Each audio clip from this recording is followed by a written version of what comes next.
Good evening दोस्तों, स्वागत है आपका study with Ravi YouTube channel पर। और आज हम आपको लेके आए हैं जनरल साइंस के कुछ बहुत ही ज़्यादा महत्वपूर्ण प्रश्न। ये प्रश्न यूपी टेट, सी टेट और सुपर टेट के लिए बहुत ही ज़्यादा महत्वपूर्ण होने वाले हैं। तो देरी ना करते फटाफट हम वीडियो की शुरुआत करेंगे। अगर आप लोग चैनल पर न्यू हैं तो प्लीज़ चैनल को सब्सक्राइब, लाइक, कमेंट, शेयर करना ना भूलें। तो पहला प्रश्न है हमारा आज का।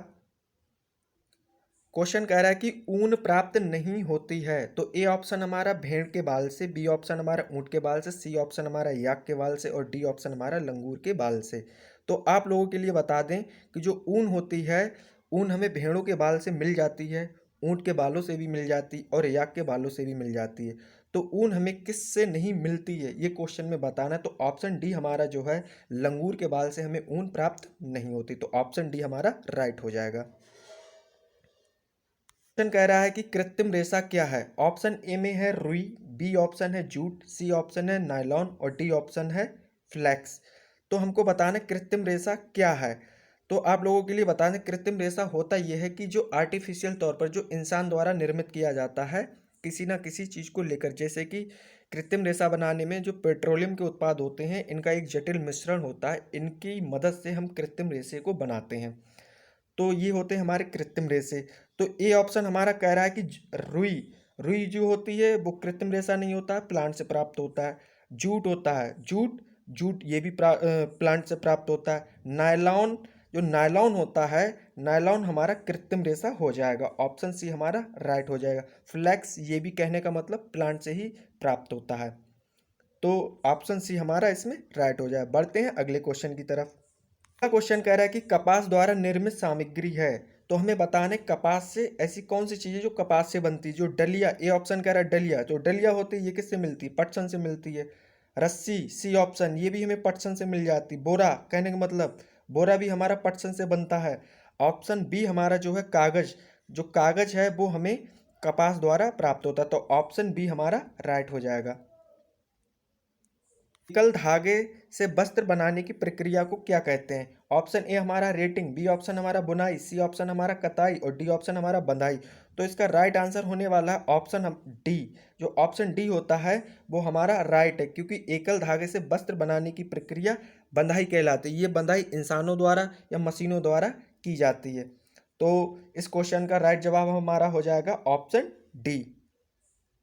ऊन धारण करने वाले जंतु हैं, हमें बताना है इनमें से ऊन धारण करने वाले जंतु कौन, जिनसे हमें ऊन प्राप्त होती है। ए ऑप्शन में कह रहा है कि ऊंट और याक से, बी ऑप्शन में कह रहा है अल्पेका तथा लामा से, सी ऑप्शन में कह रहा है अंगोरा बकरी तथा कश्मीरी बकरी से।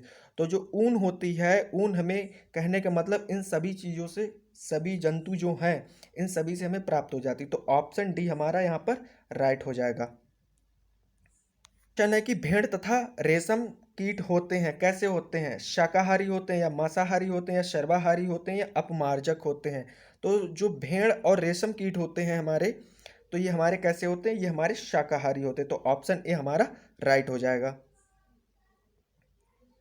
अगला क्वेश्चन कह रहा है कि भेड़ के रेशों से चिकनाई, धूल, गर्द निकालने के लिए जो यूज में प्रक्रिया लाई जाती है, उस प्रक्रिया को क्या कहते हैं। ये क्वेश्चन इंपॉर्टेंट है, एग्जाम में खूब पूछा जाता है। तो इस क्वेश्चन को ध्यान से देखना है और इसका आंसर भी हम लोगों के लिए याद रखना है। तो क्वेश्चन कह रहा है कि भेड़ के रेशों की चिकनाई, धूल और गर्द निकालने के लिए जो प्रक्रिया जानी जाती है, उस प्रक्रिया को क्या कहते हैं। तो ए ऑप्शन हमारा है अभिमार्जन, बी ऑप्शन हमारा संसाधन, सी ऑप्शन हमारा रीलिंग और डी ऑप्शन हमारा कटाई और छटाई। तो इसका राइट जवाब होने वाला हमारा ऑप्शन ए। तो जो भेड़ के जो रेशे होते हैं उनसे जो धूल और चिकनाई और गर्द को निकालने का काम किया जाता है, उस प्रक्रिया को हम अभिमार्जन कहते हैं। तो ऑप्शन ए हमारा राइट हो जाएगा। रेशम है, रेशम क्या है। ए ऑप्शन कह रहा है मानव निर्मित रेशा, बी ऑप्शन कह रहा है पादप रेशा, सी ऑप्शन कह रहा है जंतु रेशा और डी ऑप्शन कह रहा है उपरोक्त सभी। तो रेशम क्या होता है, मानव निर्मित रेशा। जैसे कि अभी हमने आपको बताया था ऊपर, जो कहने का मतलब नायलॉन था, वो हमारा क्या था, मानव निर्मित यानी कि कृत्रिम रेशा था वो। बी ऑप्शन हमारा पादप रेशा, पादप रेशा क्या होते हैं, जो हमें जंतुओं, सॉरी, जो हमें पौधों से प्राप्त होते हैं। सी ऑप्शन कह रहा है हमें जंतु रेशा। तो रेशम क्या होती है, वो हमारा जंतु से प्राप्त होने वाला रेशा है। तो ऑप्शन सी हमारा राइट हो जाएगा यहाँ पर। अगला क्वेश्चन कह रहा है कि 1 किलोग्राम रेशम प्राप्त करने के लिए लगभग कितने कोकूनों की आवश्यकता होगी। कोकून क्या होता है जिससे हमें रेशम प्राप्त होता है। तो यहाँ पर देखना है कि 1 किलोग्राम रेशम प्राप्त करने के लिए कितने कोकून की आवश्यकता होगी। तो ए ऑप्शन है 5,000, बी ऑप्शन है 5,500, सी ऑप्शन है 3,000 और डी ऑप्शन है 2,500। तो कहने का मतलब 1 किलोग्राम जो कोकून होती है उसको प्राप्त करने के लिए हमें 5,500 कोकून की आवश्यकता होगी। 1 किलोग्राम रेशम 5,500 कोकून की जरूरत पड़ेगी, तब हमें 1 किलोग्राम रेशम हमको प्राप्त होगा। तो ऑप्शन इसका बी हमारा राइट हो जाएगा। सेरीकल्चर क्या है? तो इंपॉर्टेंट क्वेश्चन है, सरल भी है, खूब पूछा जाता है, लेकिन एग्जाम में जो सरल क्वेश्चन होते हैं वही गलत हो जाते हैं अक्सर।